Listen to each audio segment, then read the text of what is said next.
স্কুলে পড়লেন না কেন, মাদ্রাসায় পড়লেন কেন?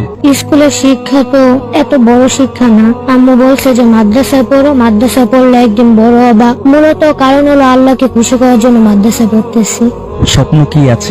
আমার স্বপ্ন আল্লাহকে খুশি করাই, একজন হাফেজ হবো, একজন ভালো মানুষ হব, এটাই স্বপ্ন। আমার বাবা চাকরি করে, মা বাসায় কাজ টাজ করে, হাউস ওয়াইফ। বড় হয়ে মায়ের জন্য কি করবে?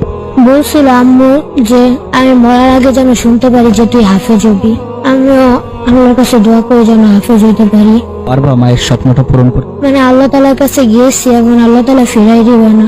অনেক কুরবানি করতেছি, এখন আল্লাহ তাআলা দিবে ইনশাআল্লাহ। প্রত্যেকটি নামাজের মোনাজাতে কোন মানুষটার জন্য দোয়া করে? সবার জন্য দোয়া করি, আব্বু আম্মু দাদি নানি। বড় হয়ে মায়ের জন্য কি করে?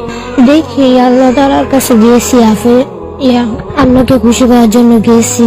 জি, আল্লাহ তাআলা যেটা ভাগ্যে রেখেছে ওইটাই হবে। মাকে এত বেশি ভালোবাসো কেন? জন্ম দিয়েছে আম্মু। একজন নবীজির কাছে একটা সাহাবী গেছিল যে হে রাসূলুল্লাহ, আমার মার অধিকার কতটুকু আর বাবার অধিকার কতটুকু। প্রথমবার জিজ্ঞেস করছে, প্রথমে আমাদের নবী মুহাম্মদ সাল্লাল্লাহু আলাইহি ওয়াসাল্লাম বলছিল মা, দ্বিতীয়বার আবার জিজ্ঞেস করছে তখনও বলছিল মা, তৃতীয়বার আবার জিজ্ঞেস করছে তখনও মা বলছে, চতুর্থবার জিজ্ঞেস করার পরে তিনি বাবার কথা বলছে।